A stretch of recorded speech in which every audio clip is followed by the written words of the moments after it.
Hey, what's up? Thomas Keenan here, Stepping Up Entrepreneur Podcast. I got my man Benny Fisher in the house today, and Benny and I have been trying to get this one on the books for a bit and finally got it together. Both busy individuals. I think Benny's busier than I am at this point in time right now, which is kind of cool. I kind of took my foot off the gas to work on some of the back and personal stuff for a bit of time in my life there, and no complaints about that. But man, just super grateful to have you on here. Last time we did this, I was actually a guest on your show. And I don't know, like we just discussed, it was 12 months, 18 months, something like that ago. And a lot of stuff, a lot of cool things transpired, I think, in both of our lives since then. So, Mr. Benny Fisher, welcome to the Step It Up Entrepreneur Podcast. Thanks for having me. I was just looking at that. You were episode 46 of the Big Fish Carriers podcast. That was December 9th, 2022. So yeah, right at 6 months. 6 months to today we're recording this on May 13th. So December, almost 18 months. So love it. That's amazing. Love it. Yeah, man. I've been watching your journey. Thank you. Yeah, keep same up here. The personal work. Keep up the personal work, man. That's good stuff.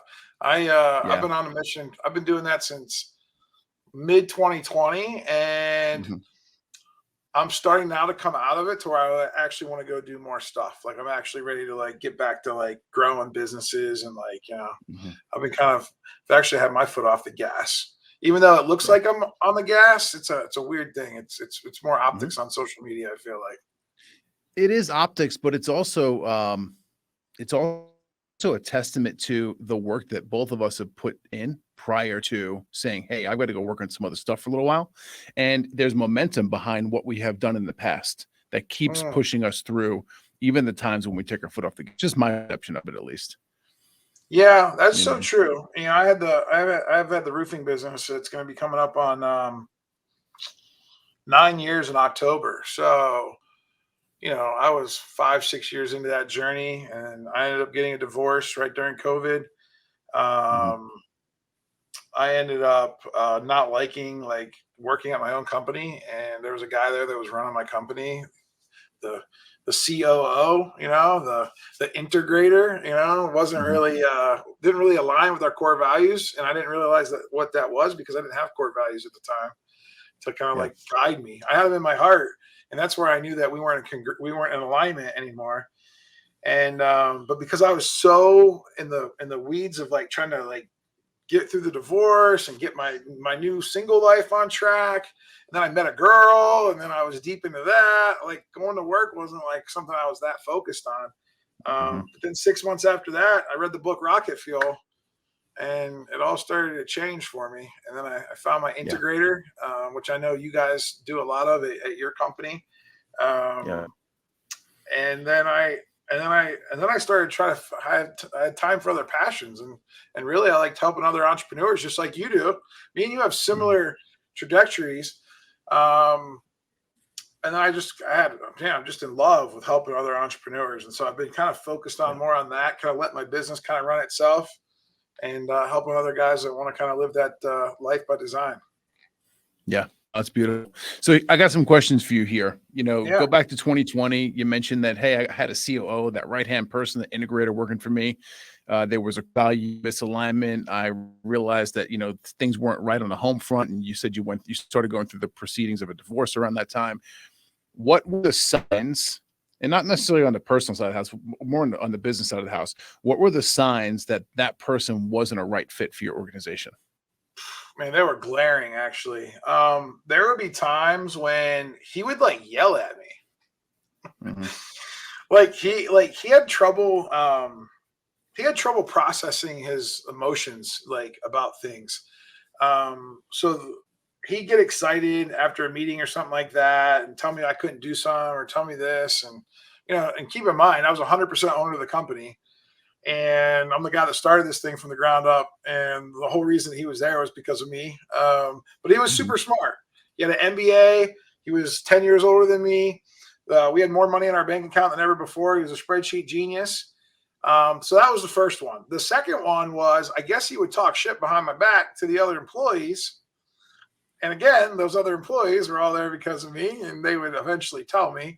They were very uncomfortable, though. They didn't really know how to tell me. So I kind of heard it through the grapevine, and I was like, man, like, you know, and I've put up with a lot of crap in my life. So like, you know, people disrespecting me or telling me that like, you know, I'm not good enough. Like, it's almost like, it's like I almost wear it as a badge of honor. I used to back then.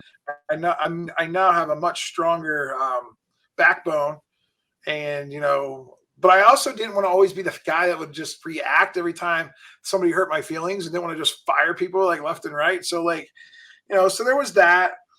Then there was a time during the middle of the summer in 2020, and I remember I sent an email it's to him, and I can't remember the exact, and I wish I still had it. I tried to look for this email the other day when I was preparing for my EOS keynote because I wanted to show it on the screen, but I couldn't find it. But something to the effect of, he kind of like stopped working and like was only like and had like an employee mindset, which again, he was an employee, the highest level of employee that you can get at my company.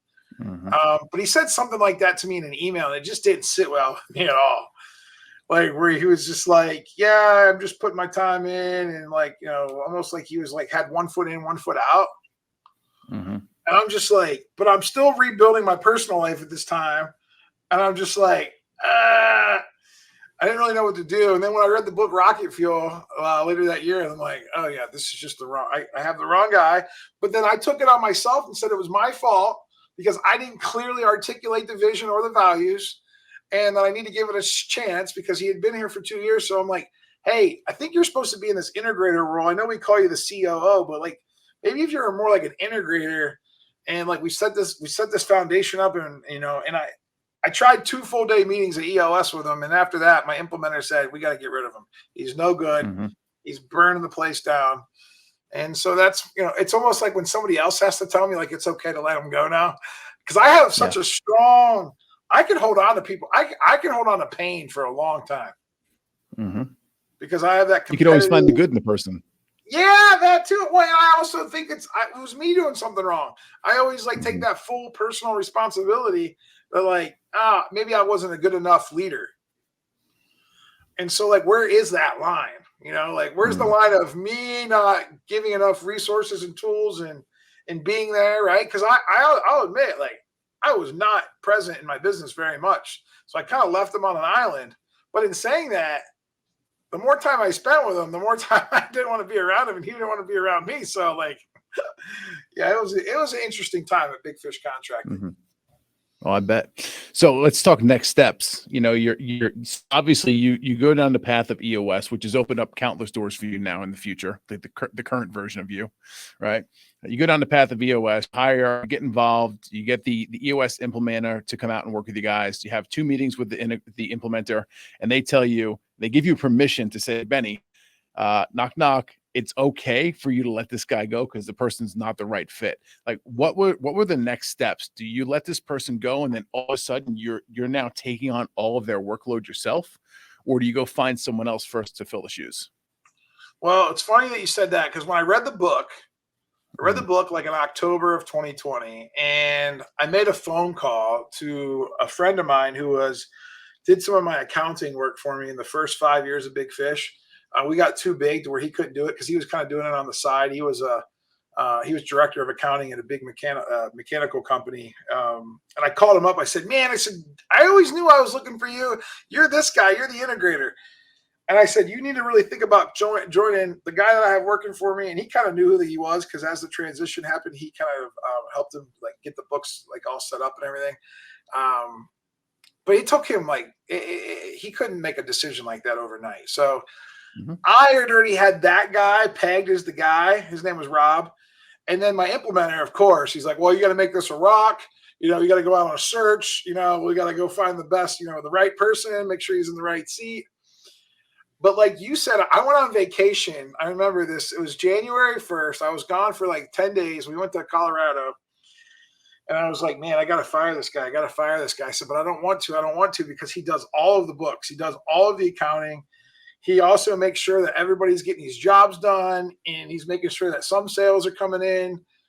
We had a pretty good dude in sales at the time. So like, I wasn't too worried about that, but I was like, dude, there's going to be a glaring hole, and I suck at being an integrator. Like, I mean, I'm the worst. And so but I was like, you know what? I just got to do it. I can't even be at my own. I just got to do it. We're going to figure it out. And so I called up my tax accountant and I said, hey, do you have like a bookkeeper or somebody that I could pay like some dumb amount of money to like just come in and make sure that like we don't get so far behind like on our bookkeeping that like it just like hurts us at the end of the year? And he's like, yeah. And that's what I did. I told the guy he was done. I told him that I said, I need you out of the office. I said, I'll pay you for the next 3 weeks. I said, but you cannot be in the office. The only thing that you're going to do is answer questions if I have them. And if this bookkeeper that I got coming in has got questions, you're going to answer those, and I will pay you to answer questions. That's it.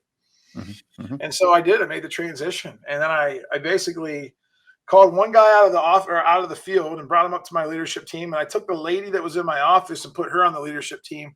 And I hope no one's listening to this, but I call it the Bad News Bears leadership team because it's like none of us had any position being on a leadership team. But we had to make it happen because that's what the book says. Like somebody's got to be accountable for these boxes: sales and marketing, operations and finance. And I was going to be responsible for sales and marketing, which I should have not been responsible for that. But so shall we go with that? And that's what happened. And then eventually I hired a fractional integrator. So as soon as that happened, I hired a fractional integrator, right? Someone that just comes in to run meetings virtually. Because this was perfect because it was right during COVID. So everybody was kind of like loving virtual. I went on LinkedIn and I typed in integrator because I kept thinking I was going to find a couple integrators on there. Well, back in early 21, there was no one claiming to be an integrator. The term integrator wasn't cool like that you make it, right? Like you make it sound really cool. But there was like 3 people. And so I called one of them up and he agreed to be my fractional integrator. And so he kind of helped me run these L10 meetings, right? He kind of helped level some of the people up that I had on the team. And we podged it, man, for a few months until I got Rob to join forces. And I made a deal with him. He bought 25% of my company. So he wrote me a check on day 1 to come work.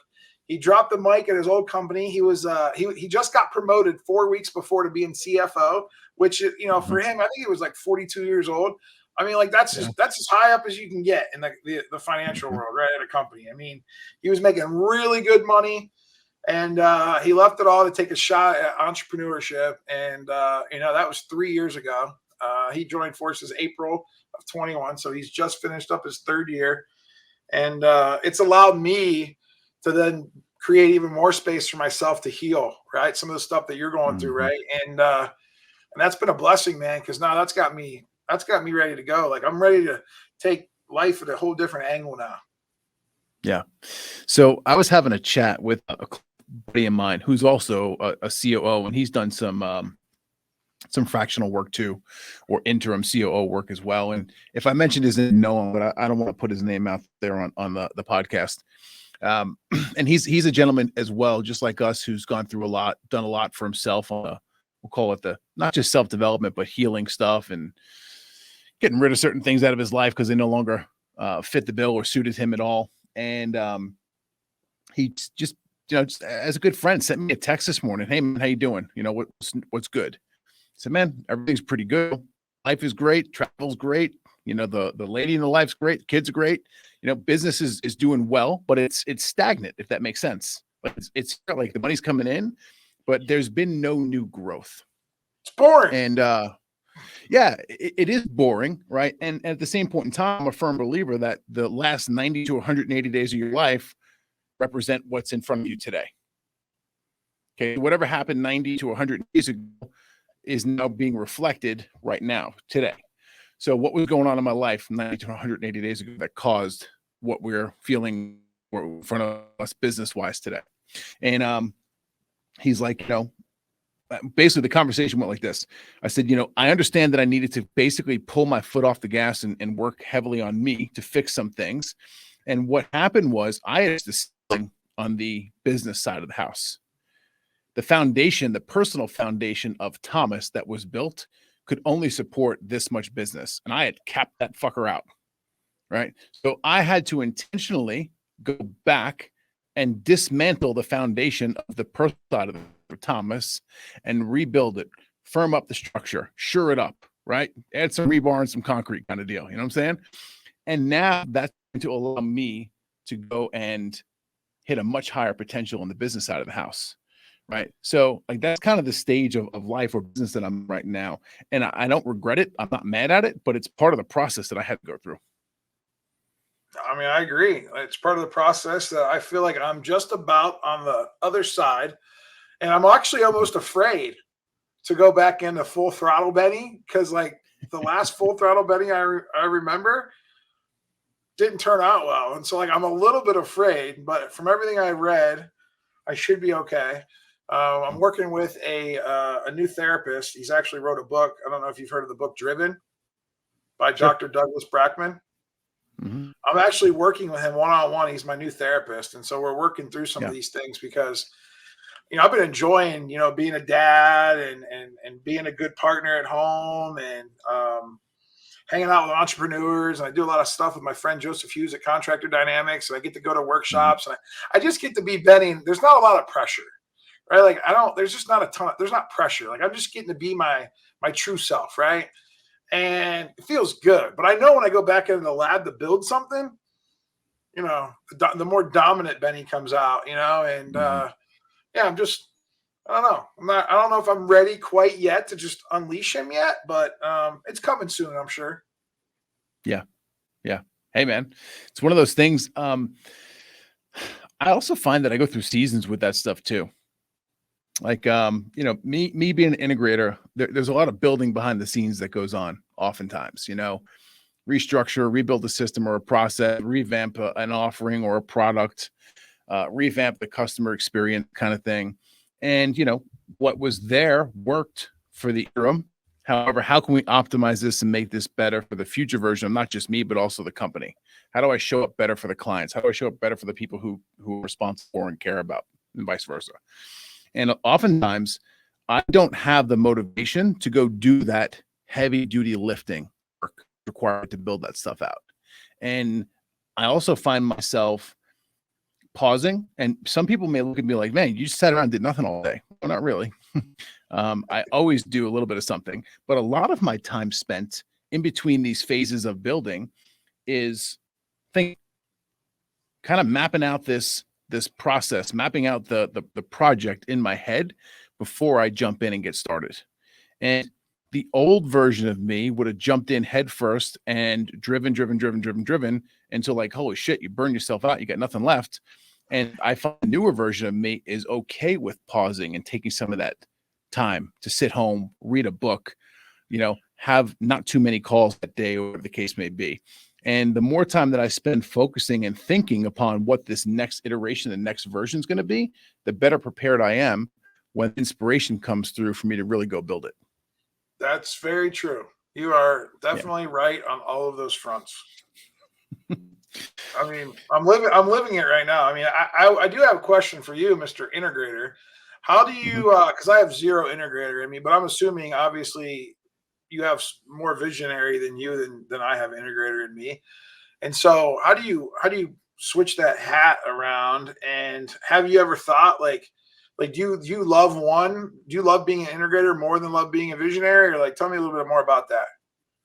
Yeah, I definitely my natural abilities definitely fall on the integrator side of the house. And I think a lot of that has to do with 20 plus years spent as a custom car audio installer because we literally integrated aftermarket electronics into a factory audio system or factory electrical system. So a lot of the skill set and critical thinking that I developed early on in life carried over into the integrator role within business.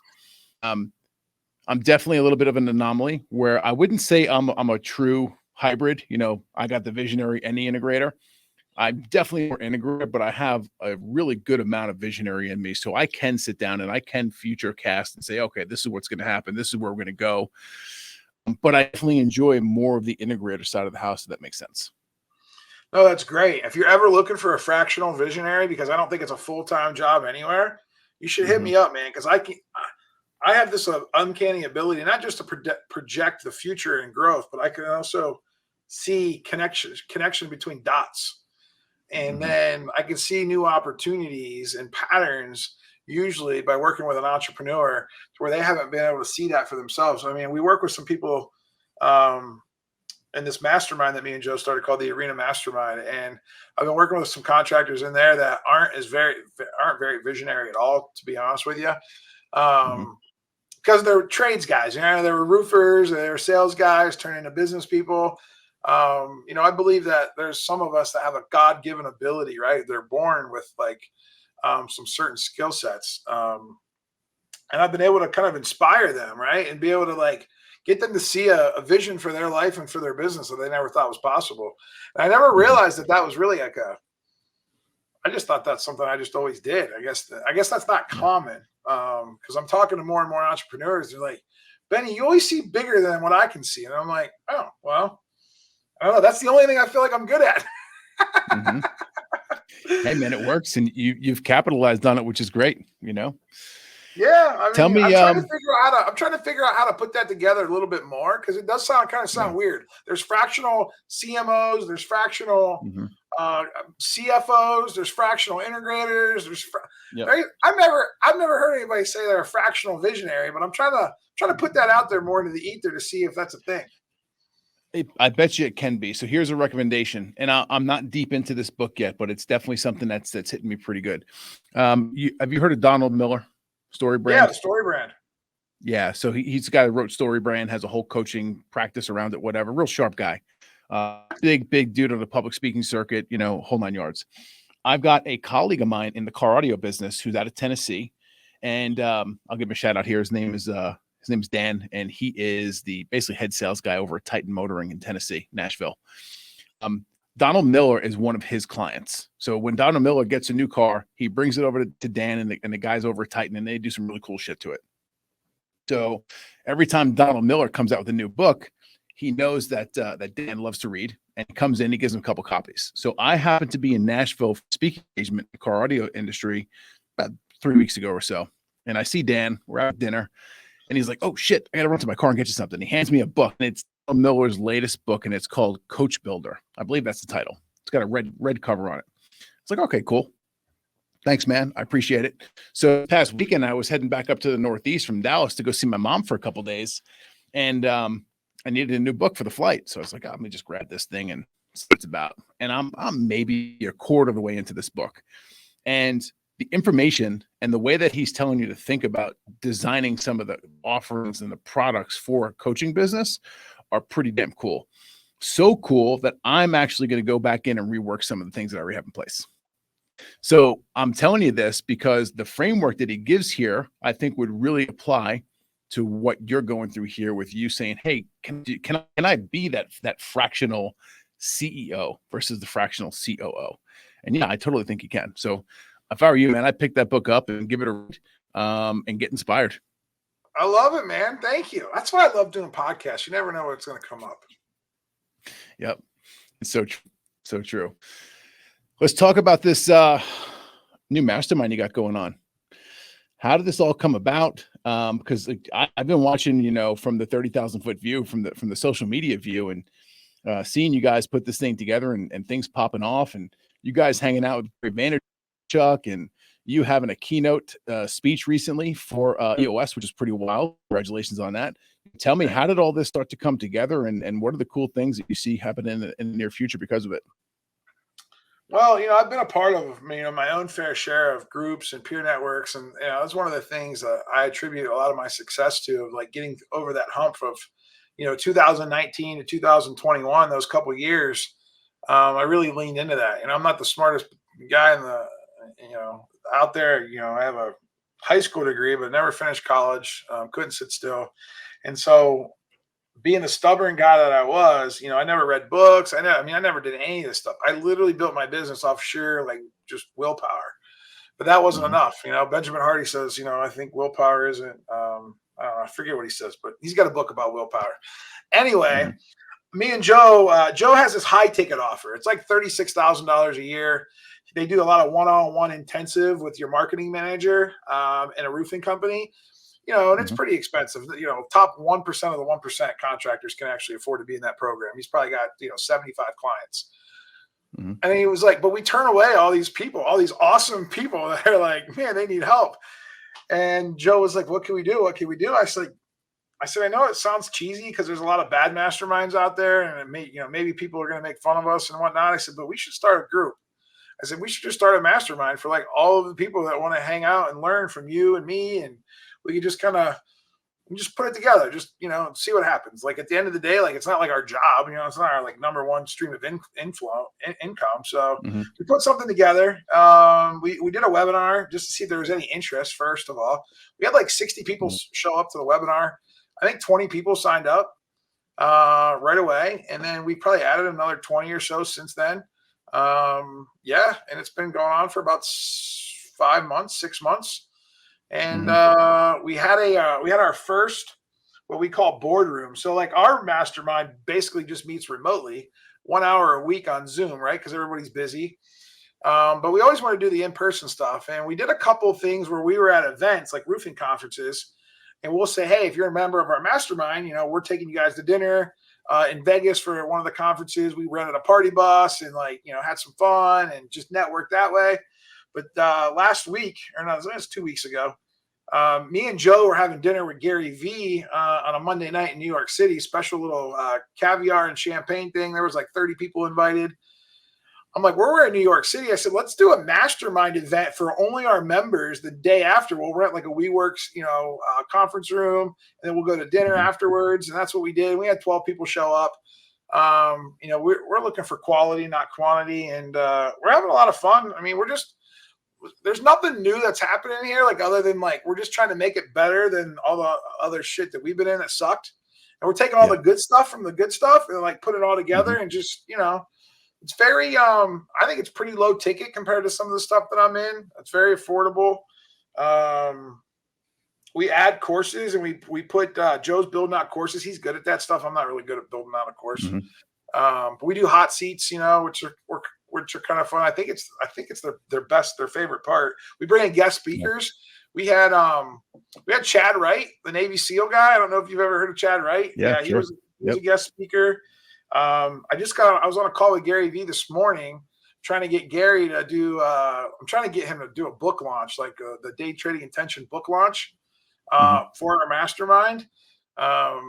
He's wanting to wheel and deal with me, so we'll see how many books it's going to take. But if you want to donate some money and buy some Day Trading Intention books, I could use the help because he says he's like $75,000 for 45 minutes. And I'm like, Gary, I'm not paying you $75,000 for 45 minutes. But we'll see what happens. We'll see if Benny Fisher can pull another rabbit out of his hat. Yeah.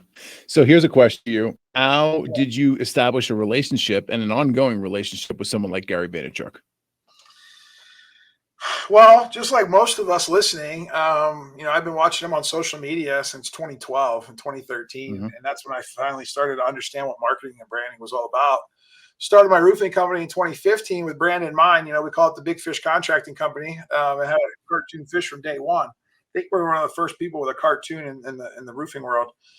And grew that business and started doing some cool stuff with that. But when I took Rob on as a partner and he bought 25% of the company, he wrote me a big check, right? Well, I took that money, some of that money, and invested in the V-Friends, his NFT cartoon community where like he's basically trying to develop these characters to talk about all the core values and all the good stuff that Gary talks about, realizing that not everyone resonates with Gary's tone, right? Like my mom cannot stand Gary Vaynerchuk only because he drops the F-bomb every 30 seconds, but his content is pure, right? Like if you listen to his content, it's rock solid. And so because I was an investor in V-Friends, I got really involved with the community, started to help a lot of the people in the community. And I think he saw that. We also have a call like 5 times a year, and I kind of stick out. I'm not like one of the introverts in the group, so I think I stick out a little bit. And so he definitely recognizes me from there, and we built a little relationship. He's invited me to a couple of events. Like I got to go to an event with him and Shaq. There was like 100 of us entrepreneurs, so I got to do that, and I created a canvas painting for him. I had one of my friends commissioned the art piece for him. And so I've done like little things like that over time and just always put out good content about Gary. He has a conference called VCon. I spoke at VCon last year, which that was really cool. And so and then he was also a guest on my podcast. I was at a baseball card show in Chicago last year, and he was up there setting up a booth, like buying and selling baseball cards like a little kid. And I said, hey, I really want you to be on the Big Fish Cares podcast. I said, you're the reason I started a podcast, because you tell everybody to start a podcast. Well, I actually listened. And I would love for you to be a guest. I know you're not going to come to Pittsburgh because you're a busy guy. And I know you charge a lot of money to do things. I said, but if we could find a half hour at your office, I will fly to New York. I'll bring my camera guy and we will do it right in your office. And he wanted to, we did a wheel and deal thing. So it wasn't like I asked him for nothing. I had a big stack of V-Friends cards, collectible cards. It's probably worth like $5 or $6 grand worth of cards, believe it or not. And I said, here, you can have all these cards because I know you want to pass them out to all the kids. And I said, that's the deal we'll make. So we made that deal. So everything's usually a deal with me and him. Because he tells me all the time, he's like, Fish, he's like, I don't spend an hour with my real friends. He's like, there's no way I'm going to do an hour podcast with you. I said, how about a half hour? He said, deal, done. So that's cool, man. That's cool. Yeah. All right. So let's switch gears here. You just keep on pressing. You know what I mean? You just keep pushing. You know what, man? That's sales right there. And if anyone listening hasn't picked up on it, it's just staying consistent and negotiating, having a little back and forth, and coming up with something where you both win from it. Yeah, so, absolutely. Tell me about speaking, because you've been doing some pretty big speaking engagements recently. This EOS one that just popped off a couple of weeks ago, I believe it was in San Diego at a big conference of theirs. I mean, that's impressive, man. I'm not gonna lie. Someone else who's been on a couple of stages in his life. You've been on some big ones. So tell me a little bit about your public speaking journey and how it started and how it's going and what you're trying to do with it. So a year after Rob came on board, the integrator came on board. So this was like early 2022. I just started the podcast. I needed something to do, right? Visionaries need to get out of the way, right? Got to let the integrators and the executive assistant, marketing director, all those people, let them work, right? I didn't want to go start another business. And so Joseph Hughes with Contractor Dynamics, we got together and he said, hey, I would love for you to run peer groups for my high ticket offer, right? So that way contractors can learn about other things other than just marketing. And I'm like, cool, sounds good. I started then getting more involved in the national roofing industry. And there was a conference called the One Industry, One Model Conference, a small little conference that just started by a girl named Jen Silver. And she was looking for speakers. And I was helping out my buddy Ryan Groth, who has a company called Sales Transformation Group. And, you know, vendors can pay to like be a sponsor and then, you know, they get like a little stage time, right? Well, Ryan would pay me to go represent Sales Transformation Group because I used his program to go from salesperson to CEO, really. So basically to not have to sell jobs at my company anymore, which was really, really cool. And so like I could actually vouch and I could actually tell stories based on my own experience with that company.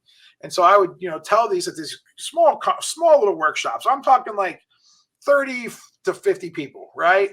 There was probably 25 vendors and there was probably 50 contractors. And I did like 6 of those that summer. And that was the first time I ever spoke in front of anybody. And I have a pretty crazy story to tell. You know, I've overcome drug addiction. You know, I had 2 felonies on my account. You know, my brother got shot and killed. You know, I've been bankrupt before. I've been homeless for a couple of days. You know, I got all the stories, right? But I was always embarrassed of that story. But I listened to a little voice in my head that said, you got to start sharing your story. You got to start sharing your story.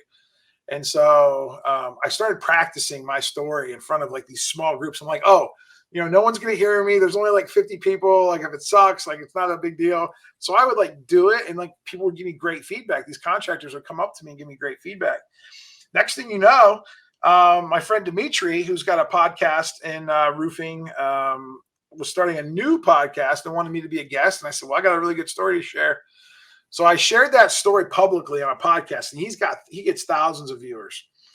And I got really good feedback from that. And then the next thing you know, man, I'm just letting it fly. I'm just like, I'm letting it fly. So like when people invite me on as a guest on their podcast, if they want to talk about whatever, I will talk about it. And, you know, and other than like some roofing ones, I spoke at Best of Success in front of like 300 or 400 people.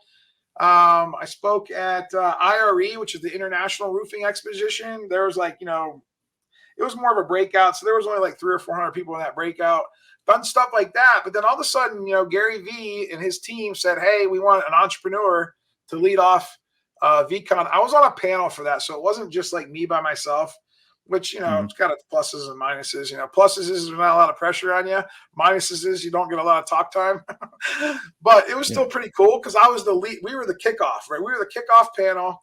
I remember when the headlines came out, Busta Rhymes was like the music guy, and then it was like Benny Fisher. Like it was like just boom boom, and that was pretty cool. And then I don't know, EOS, I think heard my story. I went to the EOS conference 2 years in a row. Somehow I got on the EOS podcast. The girl that heard my story on there introduced me to somebody that was booking speakers. And I thought when she called me, they wanted me to do a breakout or something like that. A few months goes by, I didn't hear from anybody. I tell my executive assistant, I must not be good enough because I am not a professional speaker. I have zero training in professional speaking. I literally just go up and just let it rip. And, EOS is very processed, right? Like, they probably want like somebody a little bit more put together. And so I thought like they weren't going to give it to me. They called me like the day before Thanksgiving and she said, hey, we want you to be a speaker. And I'm like, awesome. What do you want me to talk about? She's like, well, we want you to be the opening keynote speaker. And I'm like, oh, because like I knew what that meant. Like I knew like that there's 2,000 people at this conference. Gino Wickman's always the closing keynote speaker. And they put the entrepreneur up first, but like paint the whole picture. And I remember being at that conference when I was first there. I'll never forget sitting there, like listening to that entrepreneur do the opening. And I was like, man, that could be me one day. I remember thinking that. I'm like, dude, my story. I said, wait till they hear my story. I said, they think that story is good. Wait till they hear my story. I thought, but I was like, well, who am I to ever be able to get an opportunity like that?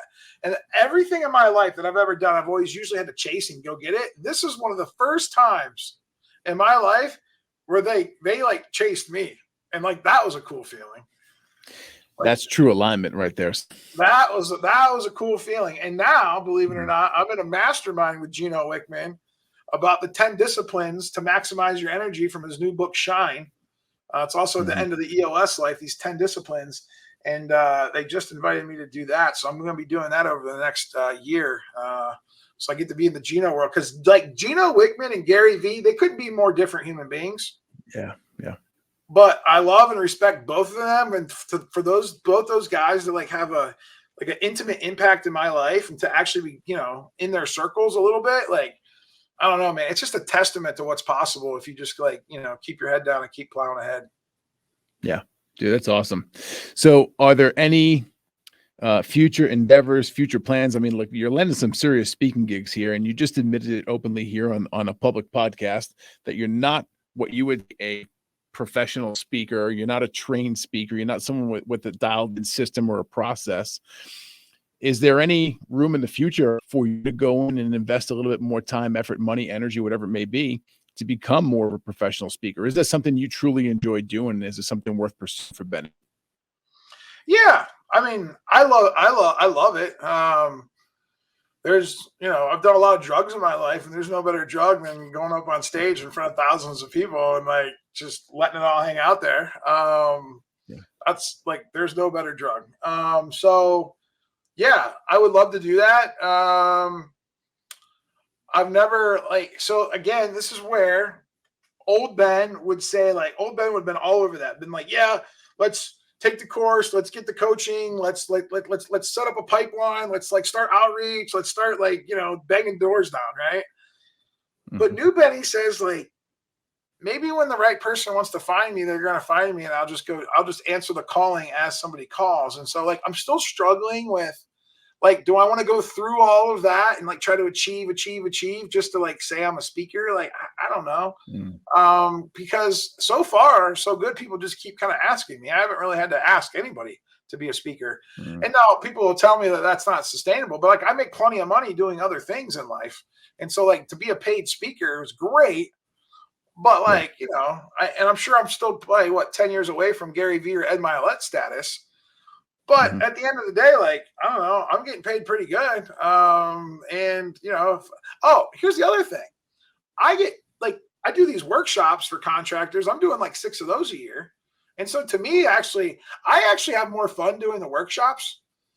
Because kind of like what you do, right? Like you get up and you get to teach a little bit, tell your story, you know what I mean? It's all day. Like it's not just hit and run. So I'm doing those, I'm doing 5 or 6 of those a year for Joe Hughes at Contractor Dynamics.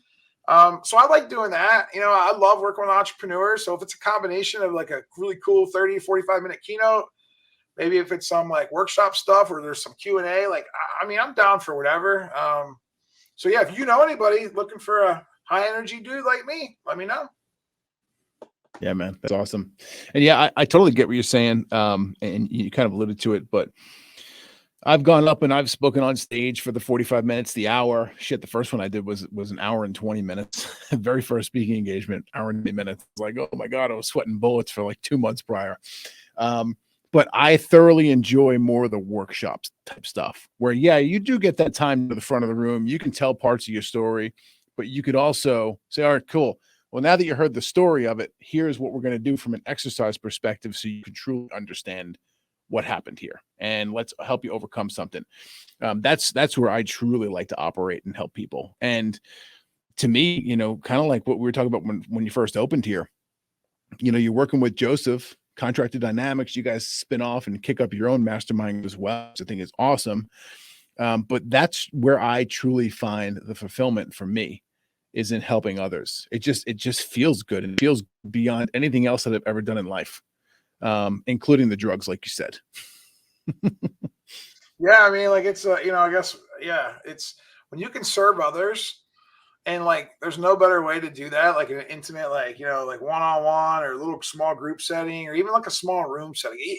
Like me with 100 people in a room just feels like I'm at home and in my living room, and like we're just having a family reunion. It doesn't really like, it's not like that big. It might be big if you've never spoken on stage or spoken in front of people before. But like for me, like that's like my sweet spot. Like I mean, like I love, like I can work a 100-person room. I can walk up and down the aisles. I can put mics in front of people.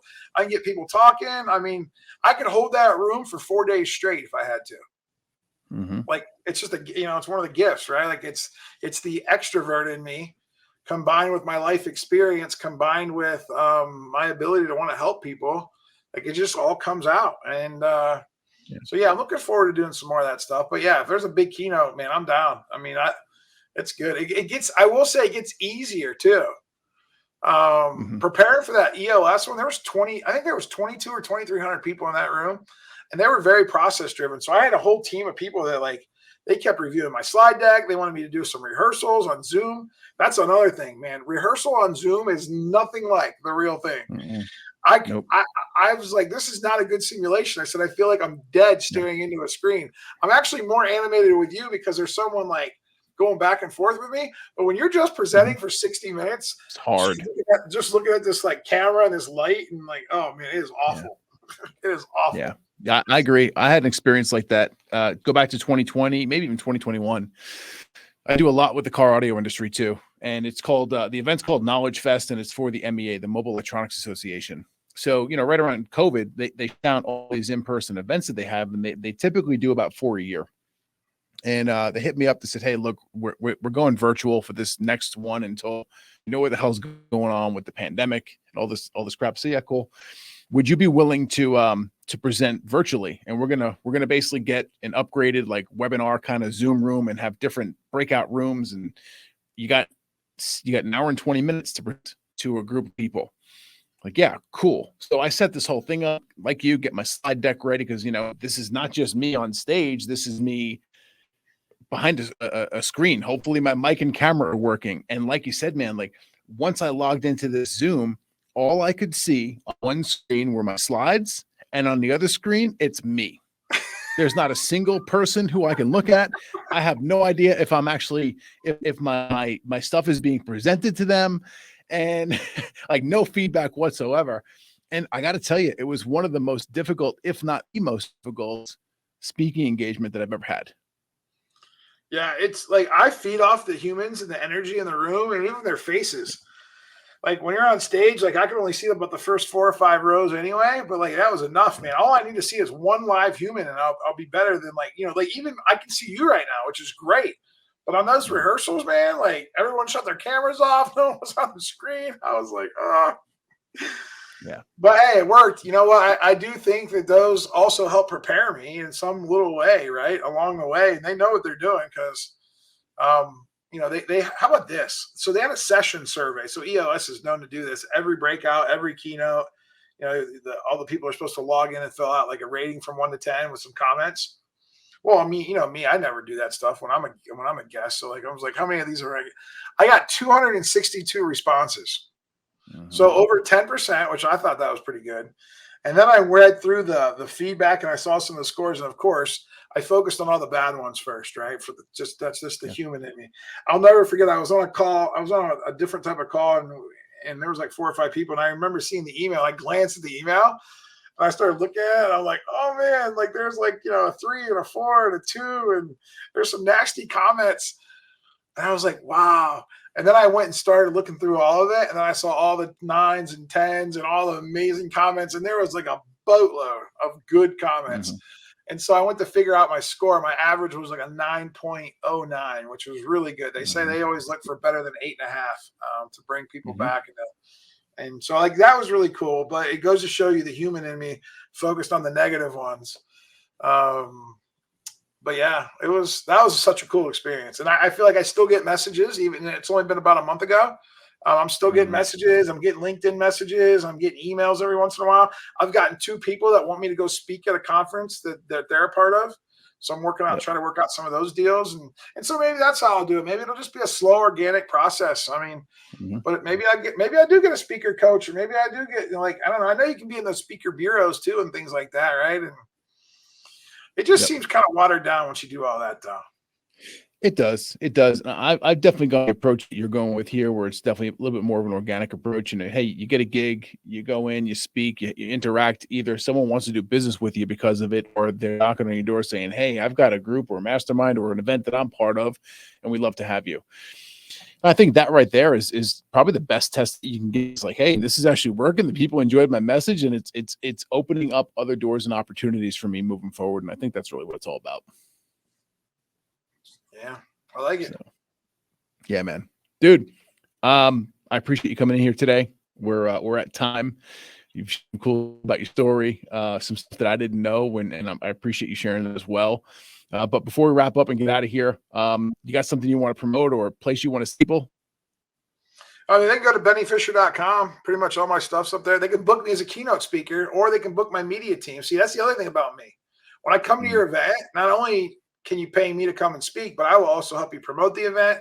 I'll bring my content team, right? And so it's not just, it's all about giving more value. And then if you're a contractor out there, you can get more information on our mastermind. You'll see that on the website. And I think that's it. Unless you want to buy a roof off of me in Pittsburgh, but ain't nobody want to do that. So hey, listen, I tell you what, if anybody's listening, here's what I'm going to do. I'm going to do a special offer, a little Easter egg offer. I will give you $2,000 off your roof purchase if it's in Southwestern Pennsylvania. Use code. What kind of code can we give them? Well, we have Step It Up. Hashtag Step It Up. Step It Up. Tell one of your salespeople to tell them to call me, because I'll get in trouble. But that's all right. I just want to see if we have any Pittsburgh entrepreneurs that need to buy a roof. Love it, man. I appreciate that. Benny, thanks for coming in here today. I appreciate you, man. Thanks, brother. Thank you for tuning in to the Step It Up Entrepreneur Podcast. Make sure you head over to stepitupentrepreneur.com and make sure you subscribe so you never miss an episode of the Step It Up Entrepreneur Podcast.